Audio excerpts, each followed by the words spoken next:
Hola a todos y bienvenidos.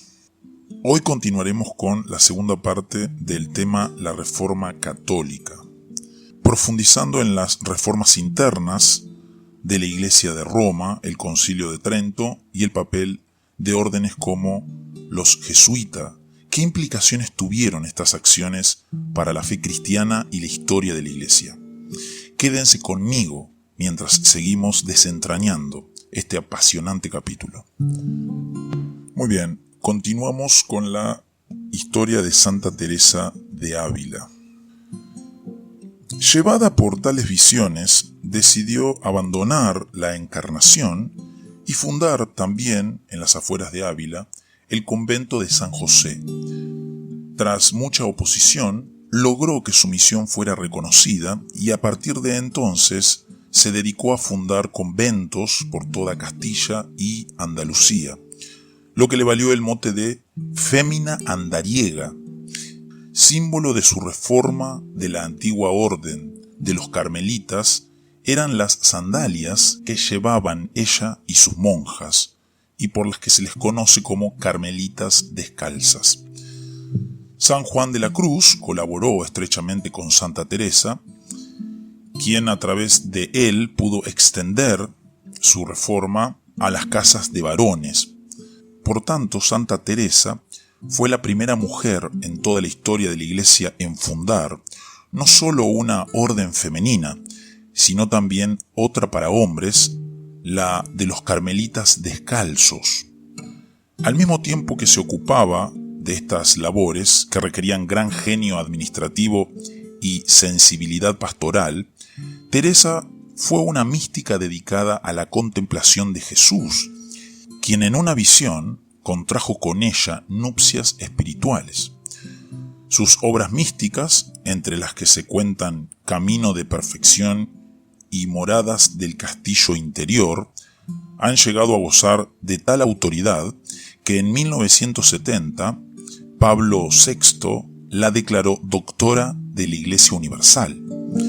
Fue la primera mujer en gozar de tal título, que le ha sido conferido también a Santa Catalina de Siena.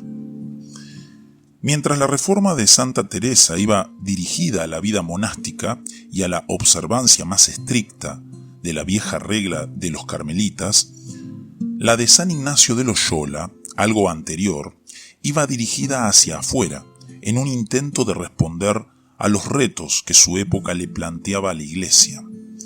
Ignacio era el hijo menor de una vieja familia aristocrática y había soñado con alcanzar gloria mediante la carrera militar cuando en el sitio de Pamplona fue herido en una pierna que nunca sanó debidamente. En su lecho de dolor y amargura se dedicó a leer obras de devoción, hasta que tuvo una visión que él mismo cuenta en su autobiografía, escrita en tercera persona.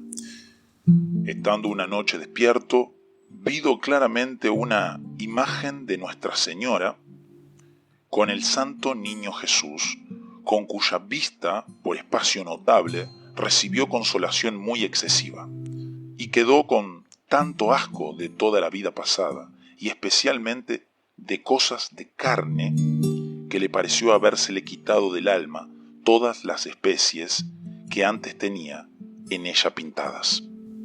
Entonces marchó en peregrinación a la ermita de Monserrate, donde, en un rito parecido a las antiguas prácticas de caballería, se dedicó a la Virgen y confesó todos sus pecados. De allí se retiró a Manresa para dedicarse a la vida eremítica. Pero todo esto no bastaba para calmar su espíritu, atormentado como antes el de Lutero, por un profundo sentido de su propio pecado. Dejemos que él mismo nos cuente su experiencia. Mas en esto vino a tener muchos trabajos de escrúpulos, porque aunque la confesión general que había hecho en Monserrate había sido con asaz diligencia y toda por escrito, todavía le parecía a las veces que algunas cosas no había confesado, y esto le daba mucha aflicción, porque aunque confesaba aquello no quedaba satisfecho. Mas el confesor vino a mandarle que no confesase ninguna cosa de las pasadas, si no fuese alguna cosa tan clara. Mas como él tenía todas aquellas cosas por muy claras, no aprovechaba nada este mandamiento, y así siempre quedaba con trabajo. Estando en estos pensamientos, le venían muchas veces tentaciones con grande ímpetu para echarse de un agujero grande que aquella su cama tenía y estaba junto del lugar donde hacía oración. Mas conociendo que era pecado matarse, tornaba a gritar: «Señor, no haré cosa que te ofenda». Tales eran los tormentos por los que pasó el futuro fundador de la orden de los jesuitas antes que, sin que él mismo nos explique cómo ni por qué, conoció la gracia de Dios, y así de aquel día adelante quedó libre de aquellos escrúpulos, teniendo por cierto que nuestro Señor le había querido librar por su misericordia. Todo esto muestra que hay un paralelismo estrecho entre la experiencia de Lutero y la de Ignacio de Loyola. Pero mientras el monje alemán se lanzó entonces por un camino que a la postre lo llevó a romper con la Iglesia Católica, el español hizo todo lo contrario. A partir de entonces se dedicó no ya a la vida monástica de quien busca su propia salvación, sino al servicio de la Iglesia y su misión.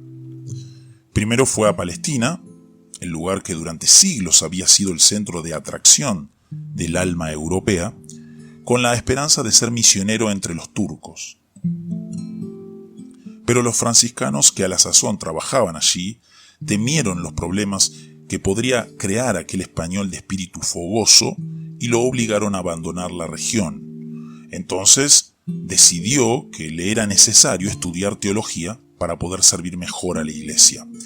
Aunque era ya mayor, regresó a las aulas y estudió en Barcelona, Alcalá, Salamanca y París.